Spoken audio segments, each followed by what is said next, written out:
Ebben a videóban a Romániában terjedő átverési típusok közül a félelemkeltésre építő adathalász átverésekre mutatok példát, és azt, hogy hogyan lehet ezeket felismerni és kiszűrni. Az egyik ilyen a Becsere banktól kapott e-mail.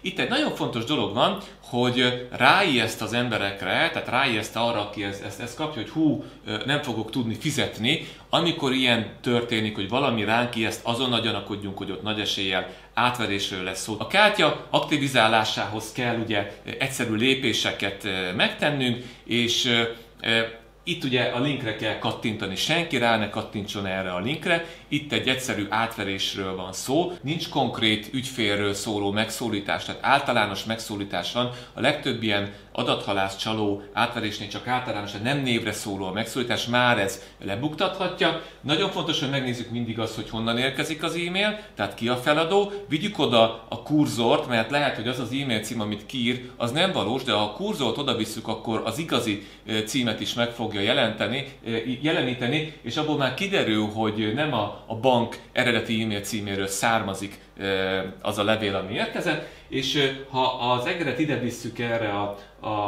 ahova kattintani kellene, akkor ott is kiírja a linket, és azt is figyeljük meg, mert ezek általában nem a bank hivatalos honlapjára mutatnak, de senki ilyenre rá ne kattintson. Itt szintén ránk ijeszt, tehát ez megint érzelmeket keltő adathalászcsalás kísérlet. Amikor ilyeneket látunk, amikor ilyen e-mailt kapunk, azonnal gyanakodjunk, hogy ott átverésről van szó. Tehát itt a csalók a mi online biztonságunkért aggódnak, ez valami fantasztikus dolog.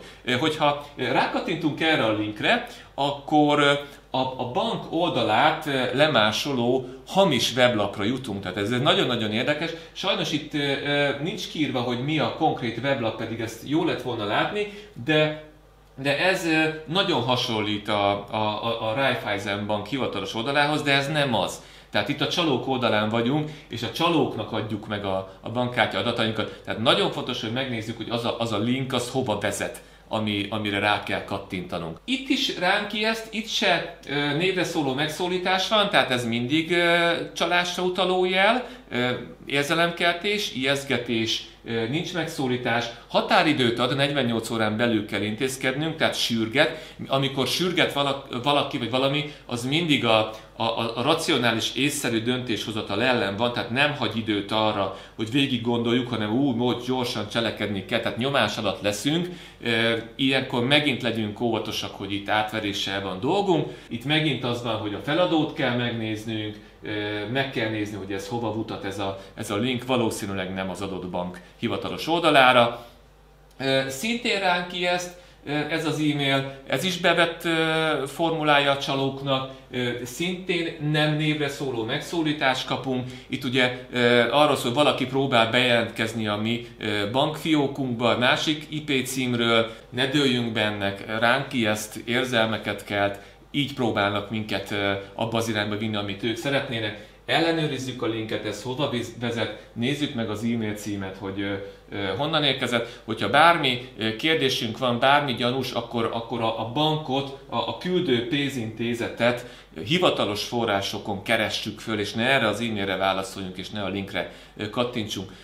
SMS-ben is érkeznek ugyanilyen átverések, ez ugye arról szól, hogy a bank fiókját felfüggesztették, aktualizálni kell az adatokat a következő linken, senki rá ne kattintson ilyen linkekre, amiket kap. Nemzetközi szintű az átverés, tehát Magyarországon is ugyanilyen példák vannak, ugyanilyen SMS-eket lehet kapni, tehát nemzetközi hálózatok állnak valószínűleg ezek mögött. Ugyanez a kategória, amikor azzal ijesztenek ránk, hogy egy csomag kézbesítését blokkolják. Ez főleg gyanús akkor, amikor nem rendeltünk semmit. Amikor rendeltünk valamit, akkor viszont probléma, tehát például Magyarországon volt már olyan, aki rákattintott erre a linkre, mert valóban rendelt csomagot, és azt hitte, hogy annak a kézbesítését blokkolták, és több 100 000 forintot emeltek le a bankszámlájáról, mert megadta az adatokat. Ez látszólag a román adóhivatal nevében írt e-mail, ez is figyelmeztet, hogy az adóbevallás alapján valami eltérés van, tehát ez is ránk ijeszt, ez is egy érzelemkeltő módszer, ezzel is nagyon óvatosan kell bánnunk, rögtön gyanús lesz. A rossz helyesírás, ami több helyen megfigyelhető, az is szintén gyanús. A megszólítás is, az adóhivatal nem fog minket így megszólítani, tehát itt is gyanakodjunk.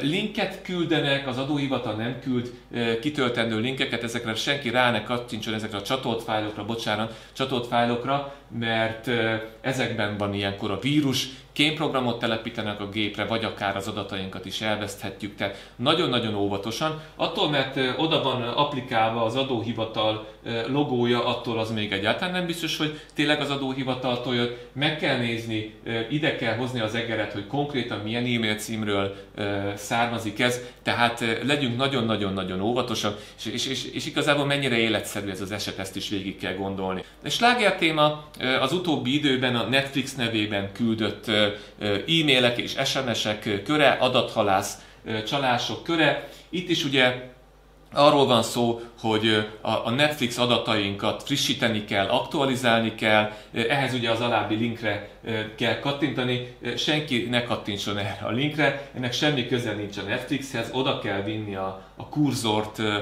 erre a kis linkre, és akkor azt kiírja, hogy ez egy teljesen más honlapot tartalmaz, semmi köze nincsen a Netflixhez. Itt is ugye a megszólítás is már gyanús lehet, és itt ugye a feladó, tehát semmi köze nincsen a Netflixnek a feladóhoz, ezt mindig meg kell nézni, hogy honnan érkezik pontosan az e-mail betűről betűre. Az ördög mindig a részletekben rejlik, ezt többször elmondom, meg kell vizsgálni, és minden egyes üzenetet, e-mailt egyenként kell vizsgálni, mert egyébként lehet, hogy tényleg a Netflix-től kapok üzenetet, de akkor az másképpen fog kinézni. Tehát óvatosan ezekkel. Összességében milyen gyanús jelek vannak, amikor érzelemkeltés történik, valaki valamivel ránk ki, ezt valamit blokkolnak, valamit felfüggesztenek, azonnal gyanakodjunk, hogy ott csalók állnak mögötte.